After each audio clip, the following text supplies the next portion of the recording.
Oke, lanjut pada posisi balance mixer ya. Di sini saya mau menjelaskan balance mixer, termasuk mixer yang ada di skematik ini ya. Di skematik ini menggunakan setengah dari mixer, menjadikan dia balance mixer. Nah, kita bisa lihat di sini ada kumparan ya. Nah, di sini kalau kita bandingkan di sini, ini ambil cuman setengahnya ya, setengah dari sini. Ini kita lihat dari mixer dari SBL1 ya, SBL1 ataupun ADE1 sama saja. Nih ADE1 hanya beda titiknya aja, titiknya aja. Dia frekuensi kalau di ADE1 ini dari 0,5 MHz sampai 500 MHz. Kalau di SBL1 dari 1 MHz sampai 500 MHz. Power plus 7 dBm yang bisa dilewatin sama LO frekuensinya, karena dia ini sifatnya pasif ya, bukan aktif ya, pasif. Jadi kekuatannya di sana. Nah, kenapa saya berikan informasi seperti ini? Karena berhubungan dengan frekuensi kerja di mixer ini. Tapi sebetulnya frekuensi kerja kalau kita lihat ya, tidak terlalu riskan kalau kita main di HF. Tapi kalau kita cermatin lagi, juga sangat riskan dimain di HF. Karena apa? Karena frekuensi kerja ini akan mempengaruhi daripada resonan atau frekuensi yang akan kita pergunakan di radio. Contohnya seperti ini. Seandainya kita dapat mixer yang bekerjanya di atas 50 MHz, otomatis di bawah 50 MHz ini kurang bagus, kurang peka. Itu ya. Itu yang bermasalah di sana. Oke. Lalu kita bandingkan, bagaimana konsep prinsip kerja SBL1 dan ADE1. Oke, kita bandingkan dari diodenya saja, diode ring itu sebetulnya sama dengan menggunakan diode ring yang sama, diode RF. Yang biasa digunakan itu mungkin banyak yang menggunakannya pengganti diode biasa yang umum di pasaran tuh IN60. Bisa dicek di frekuensi catatannya, di datasheetnya IN60, lebar frekuensinya, penggunaannya. Nah, di sini kita coba membandingkan antara ADE1 dan SBL ya. ADE1 dan SBL itu berapa sih impedensnya gitu kan, impedensnya atau mikrohenry-nya, sehingga dia itu kok bisa beda dari 0,5 sampai 500, dari 1 sampai 500. Oke, perbedaannya di mana? Oke, jadi perbedaannya itu ada di diode ring dan impedensnya. Jadi kalau kita bilang di sini ada L ya, ada L, otomatis berapa mikrohenry ini harus kita perhatikan. Nggak bedanya antena, makin dia panjang berarti dia makin rendah ya, makin dia panjang makin dia rendah. Oke. Makin dia pendek berarti dia makin tinggi frekuensinya. Oke. Harus dipahami itu dulu ya. Oke. Sehingga kalau lilitannya itu mikrohenry-nya besar, berarti dia bisa main di low. Kalau mikrohenry-nya kecil, berarti dia bisa main di high. Nah, di sini pun hanya catatan ya. Yang intinya adalah frekuensi kerja yang fixnya itu bisa dicek pakai VNA ya. Vector Network Analyzer. Oke, nah di sini saya sudah siapkan untuk SPL1 dengan catatan ini ada dua macam ya, SPL1 dan apa ini? Tipenya adalah microcircuit MCL yang tipe 2S. Satu lagi ini. Lalu saya nanti tes pakai ini. Tes pakai ini ya. Kita lihat kita ukur berapa mikrohenry dia punya lilitannya. Lilitan yang ada di sini ya. Lilitan yang ada di sini. Di pin 1 dan pin 2 atau pin 8 dan pin 7 ya. Nah, dari datasheet yang ada, pin satunya itu di mana? Pin satunya itu ada di sini. Ini pin 1 warna biru ya. Jadi kalau kita lihat di sini ya, kita perhatikan dari sini. Saya zoom. Kita harus bisa memahami datasheet juga. Jadi seandainya nanti mau bikin gulungan trifilar, membuat gulungan trifilar yang ada di sini, jelas sekali akan bisa membantu. Informasi ini akan membantu Anda menggunakan atau membuat trifilar yang ada di sini dan di sini juga di sini. Kalau mau membuat trifilar sendiri. Oke. Untuk HF tentunya tidak riskan. Jadi bisa lah mengikuti umum prosedural yang sudah dibuat oleh pendahulu atau eksperimental dari teman-teman yang sudah terdahulu, yang sudah melaksanakan eksperimentalnya. Kode EMCL-nya di atas. Ini kalau kita lihat dari top view, kode EMCL-nya di sini ya. MCL-nya ada di sini. Coba kita MCL-nya ya. Ini kode MCL-nya ada di sini ya. MCL. Kelihatan ya, kode MCL ya. MCL, kode MCL di situ. Nah, ini kalau dari top view, dari atas, top atas. Dari bottom view kita bisa lihat titik biru di sini. Yang di marking dari bottom ya. Bottom view-nya. Markingnya di sini. Sama juga di SPL1 ada tulisannya MCL, top view-nya. Top view seperti ini. Lalu bottom view-nya ada marking biru yang ada di sini. Oke.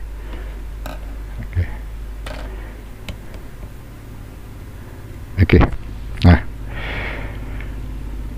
lalu kita coba lihat untuk titik ya, titik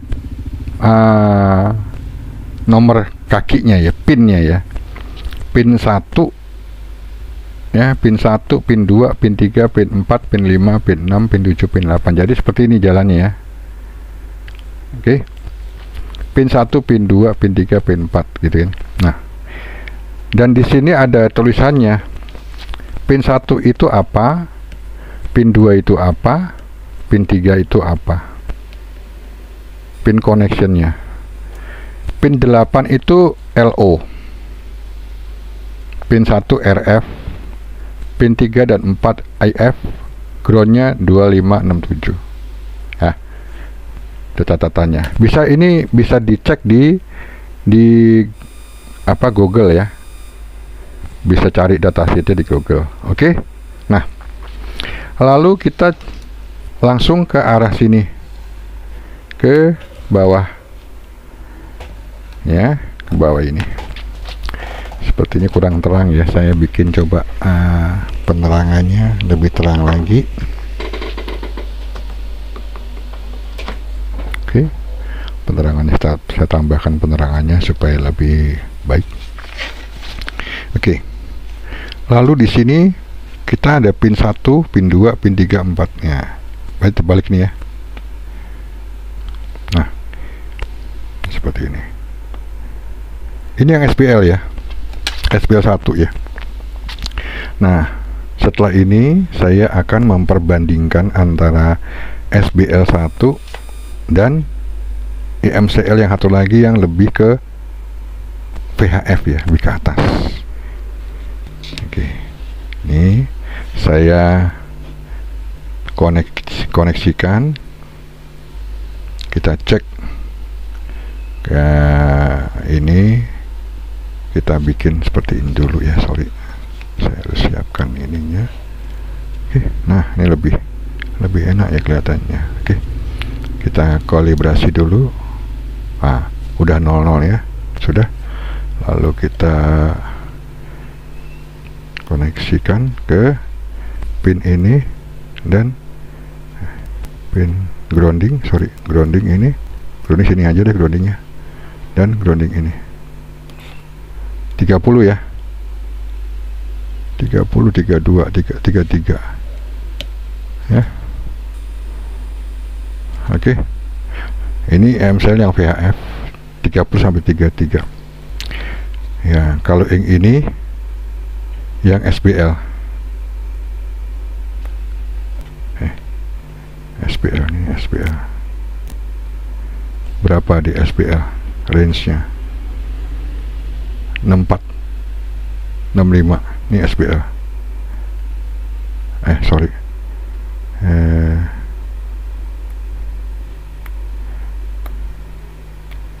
ini mesti kalibrasinya mungkin berubah lagi nggak? Oh iya, berubah, dikalibrasi dulu. Ini agak bermasalah, saya punya alat.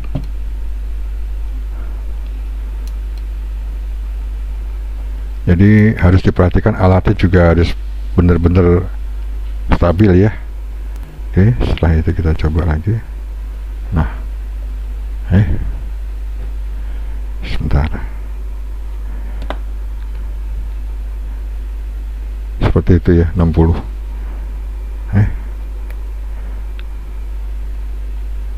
Salah, nggak stabil ini alatnya.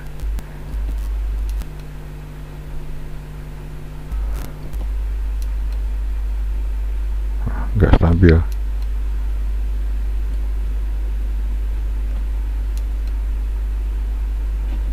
Tidak stabil alatnya. Oke, 57 ya, sekitar 57, 60 lah. Oke, seperti itu ya. Jadi ada perbedaannya. Ini yang ini yang apa, SPL 1. Nah, jadi seperti itu ya, sehingga ini lebih cocok di HF low ya, lebih cocok di HF low. Banyak radio-radio tua yang kita dapat, misalkan yang pakai kristal-kristal itu, kenapa memakai SPL 1? Radio-radio pabrikan, terutama radio pabrikan, radio tua pabrikan menggunakan SPL 1. Kenapa? Karena dia lebih cocok untuk di low band. Untuk di high band yang akan kita kerjakan seperti CBTX ini sebetulnya tidak masalah, dengan SBL 1 tidak masalah. Tapi ada baiknya kalau kita ikutin supaya lebih peka resonansinya seperti ini. Contoh ya, supaya lebih peka. Nah, contohnya saya sering menggunakan ini, karena ini lebih lebar lagi ya, lebih lebar dari 500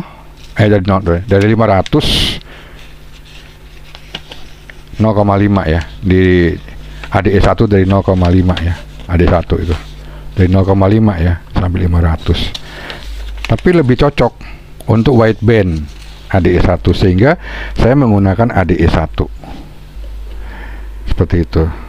Nah,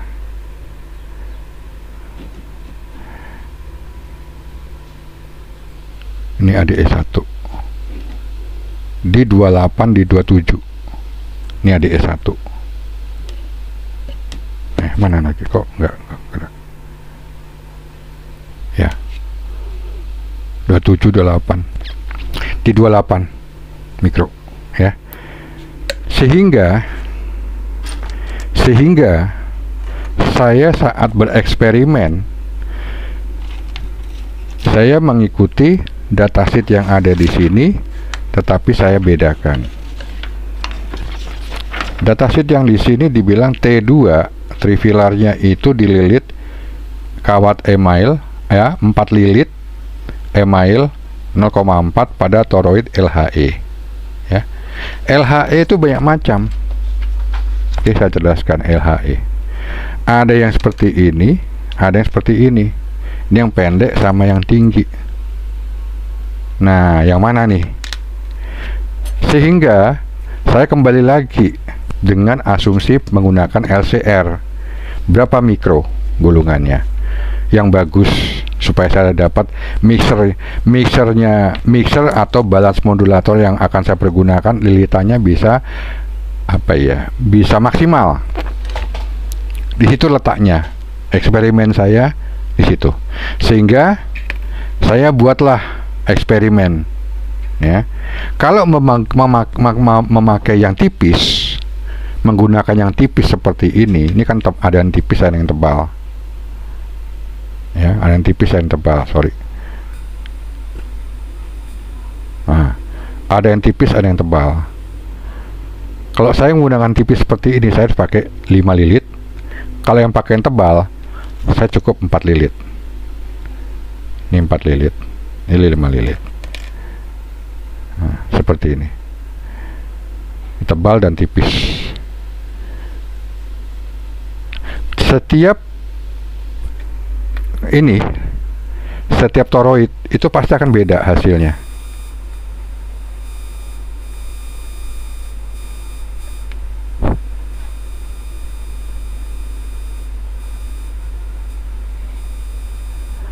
Akan beda hasilnya. Seperti ini. Contoh ya. Saya pakai yang ini, yang 4 lilit dulu ya. 4 lilit ini trifilarnya udah saya benahin. Nanti saya ajarin trifilarnya. Nih. Ini 44. Hasil 4445. Tapi kalau yang ini 4 lilit ya. Tapi kalau yang ini 3 lilit, harus saya tambahkan menjadi 5 lilit. Yang ini 5 lilit harus saya tambahkan karena tipis, yang tipis untuk menjadi itu aja masih 31 ya. 5 atau 6 lilit. Kalau saya kasih ini 4 lilit, pasti dia akan drop. Tidak sampai 31, mungkin sekitar 20-an. Ya kan? Seperti itu. Ini saya kasih 5 lilit.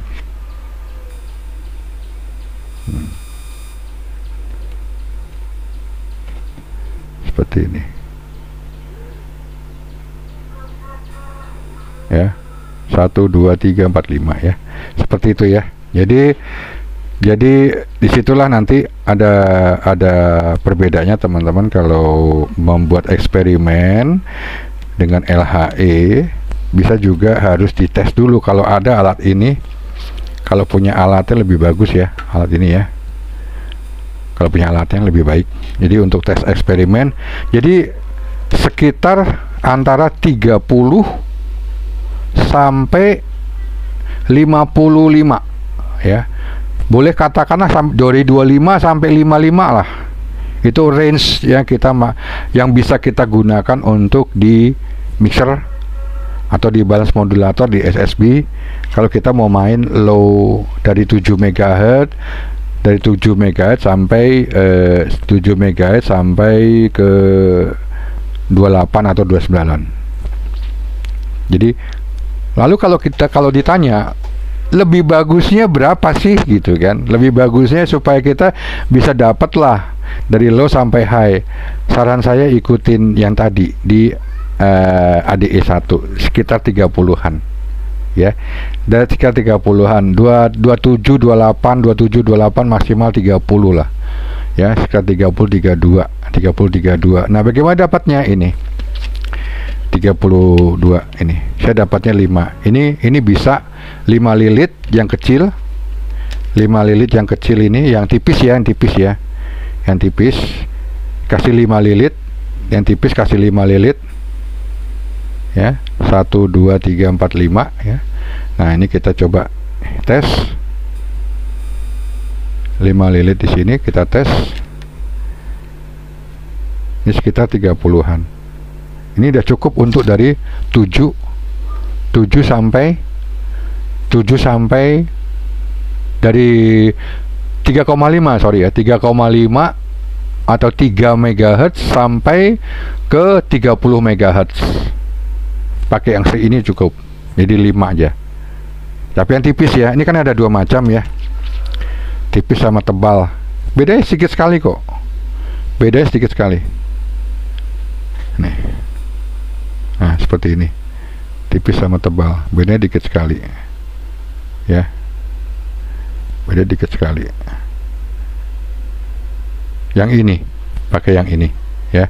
Ini ukurannya berapa? Oke, kita ada jangka sorong ini, coba ukurannya berapa ya. Saya pakai jangka sorong, ukurannya ini berapa, di 10 mili ya. Terus lalu ketebalan sininya di 4 ya, 4 mili ya, 4 mili. Lalu di sininya di 2 mili, ketebalan ini badannya ya, 2 mili ya. Jadi seperti itu ya. Nih. Oke. Baik. Jadi itu penjelasan saya, supaya ini saya pengen jelaskan detail supaya teman-teman, ini kan namanya saya edukasi ya. Jadi saya ingin memberikan penjelasan detail supaya teman-teman pada saat build atau atau membangun radio HF itu hasilnya langsung jadi, dan nggak perlu cepat-cepat karena nggak ada target kan. Kita orang-orang hobi, beli PCB-nya dulu, beli resistornya dulu, beli transistornya dulu, nggak usah cepat-cepat, pelan-pelan, disolder pelan-pelan. Jadi nggak usah sampai buru-buru yang akhirnya menghasilkan berantakan solderannya, apa, pada nggak nempel gitu kan, solderannya tidak nempel ke kaki komponen gitu kan. Jadi jangan sampai seperti itu. Karena nggak diburu-buru, tidak harus selesai cepat, tidak, karena bukan manufacturer. Kita untuk sendiri, untuk hobi, pelan-pelan. Solder satu capek, besok lagi.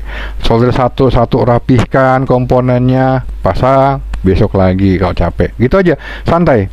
Seperti itu ya. Jadi kita sudah ketemu ya untuk balance modulatornya, ya kan? Ya kita kasih ini, yang ini. Kalau ini kan agak tinggi ya microhenry-nya, yang ini sorry, yang ini agak tinggi microhenry-nya nih ya. Ini agak tinggi, yang 1, 2, 3, 4 agak tinggi ya. Kita kasih yang ini aja nanti ya. Yang ini 5 ini, yang 5 kita pasang di sini nanti microhenry yang ini. Tapi yang ini, yang mixernya, yang di mixernya ini saya pakai ADE 1 karena saya lebih yakin, bukan yakin apa ya, karena itu pabrikan ya. Walaupun kadang-kadang pabrikan pun juga bisa bermasalah, tidak maksimal, bisa juga seperti itu. Nah, kalau untuk dioda sendiri itu tidak harus IN60, pakai 148 juga oke, tidak ada masalah ya. Jadi seperti itu. Lalu bagaimana sih cara bikinnya, kabelnya biar bisa seperti ini? Gimana ini? Seperti ini. Oke ya, baik. Pakai bor. Oke, pakai bor. Nah, kita kumpulkan seperti ini, 3 ya, seperti ini. Masukkan, lalu jepit. Oke, dicepit tarik rata, semua rata, lalu jalankan boardnya.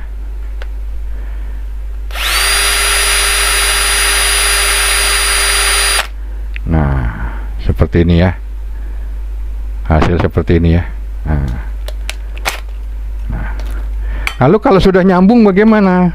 Nanti caranya kalau udah begini kan repot Om. Kalau udah ini kan bongkarnya susah. Nggak susah.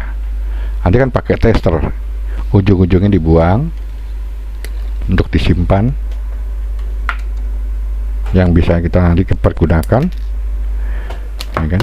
Atau juga bisa kalau misalkan yang pandai ya, tangannya rapih, pandai, juga bisa pakai langsung seperti ini. Saya kasih contoh sedikit seperti ini ya. Caranya seperti ini. Kalau yang tangannya pandai bisa pakai ini, dijajar 3, dijajar 3 aja. Nah, seperti ini, jajar 3 ya, panjangin sedikit untuk spasi, lalu tekan,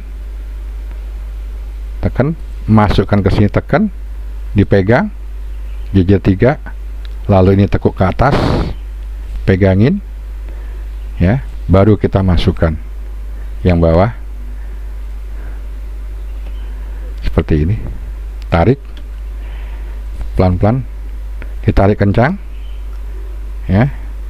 Ini ada yang harus di tengah, kita jangan sampai lewat ya, jangan sampai melintang ya. Hati-hati jangan sampai melintang ya, harus sejajar. Karena kalau mau rapih ya harus dicoba dengan cara yang rapih seperti itu ya. Nah, sudah. Nah, kita lihat, nah rapi ya, seperti ini, sejajar. Oke, lalu tarik lagi. Iya, seperti itu ya. Terus tekuk lagi, tarik ke bawah. Oke, seperti itu. Nah, ini sudah, kalau sudah jadi begini, udah tinggal kita masukkan. Oke, nanti jadinya seperti ini. Nah, 1 2 3 4 ya, 2 4, satu lagi berarti kan 5 ya, kita pakainya 5 nanti. Oke, jadi demikian dulu. Oh ya, ini sebelumnya saya kasih buka dulu ya, supaya untuk pengetesan ya. Pengetesan setelah ini dibuka lalu dikerok ya, dibuka seperti ini, dikerok pakai tang, nah, dibuka lalu dikerok ya, dikerok biasa, dibuka, rapikan seperti ini. Nah, seperti ini, dibuka, dirapikan ya, tarik, nah pakai ini seperti ini, dirapikan tuh, jadi lurus lagi kan, terus dikerok, hasilnya seperti ini. Hasil seperti ini, lalu dites satu-satu ya, dites satu-satu pakai tester ya, pakai tester, tes satu-satu ya, kita tes satu-satu ya. Oke, ini seperti ini, nih ya, bunyi nyambung ya, satu yang sini nyambung ke sini ya, satu lagi tengah nyambung tengah, satu lagi ujung. Nah, setelah jadi seperti itu, kita kasih marking sederhana seperti ini. Kita marking sederhana seperti ini ya. Ya. Seperti ini ya. Jadi A, B, C, A1, B1, C1 gitu ya. Nah, seperti ini. Nah, setelah ini ya, kita berarti kan ini kan C1 sama C ya. Oke, C1 sama C ya. Nah, lalu C1 dan C sudah. Ini seperti inilah, C1 sama C ya. Nih, B1 sama B, lalu A1 sama A sama A1. Nah, ini ya, seperti ini ya. Oke, setelah seperti ini, jadi kita ambil A, B, C. Kita ambil B-nya. B-nya. Kita ambil B-nya. B kan dapat A1. B dapat A1. B dapat A1. Nanti B1-nya turun ke bawah, jajar sama A, ya. Nih, gitu ya. Terus kita putar, kita pelintir. Nah, kita pelintir seperti ini. Ya, trifilarnya seperti itu. Jadi kita membuat trifilarnya disesuaikan untuk digunakan sebagai mixer, seperti itu ya. Nah, selesai jadi. Nah, seperti ini ya. Nah, seperti ini nih ya, seperti ini. Nah, seperti ini. Ini masuknya ke sini ya, seperti ini jadinya. Oke, kita potongnya agak ketinggian supaya gampang dilihat ya, supaya gampang dilihat. Nah, seperti ini.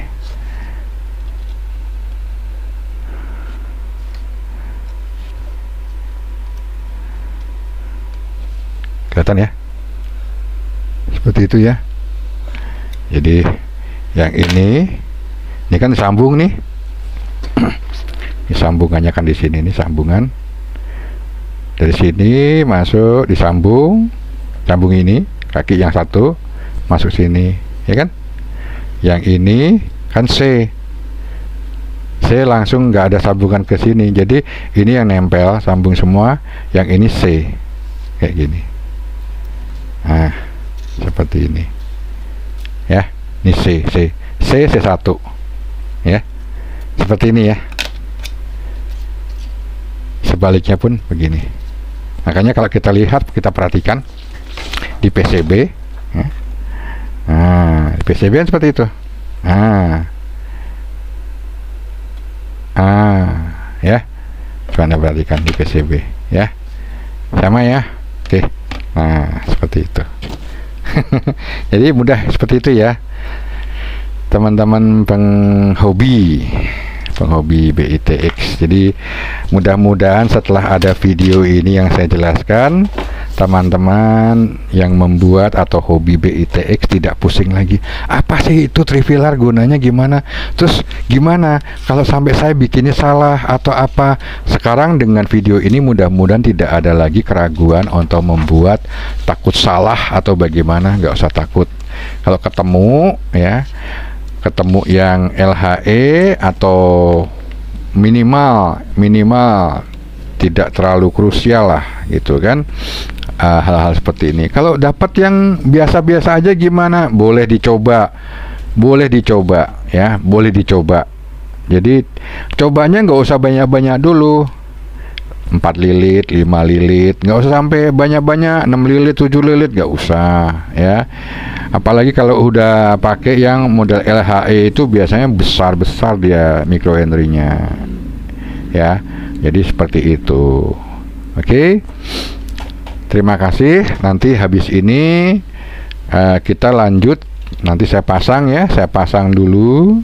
Saya pasang. Lalu kita tes lagi. Kita injek frekuensi. Kita pasang. Kita tes gitu untuk diinjek frekuensinya di 7 MHz direct ya. Direct. Untuk bisa nggak nerima hasil dari ini tuh. Bisa nggak menerima hasil yang tadi lilit ini. 30 microhenry ini ya kan. Bisa nggak menerima mana ini kok. Bisa nggak menerima nih 5 lilitnya nih dengan bagus ya kan. Kita cek seperti itu. Setelah itu lanjut akan menjelaskan tentang filter. Oke. kristal filter yang ada di sini. Nih kristal filter ya. Saya akan kasih info kristal filter, bagaimana ngetesnya untuk mempermudah teman-teman untuk mengerjakannya. Oke. Sekian dulu, lanjut ke video berikutnya.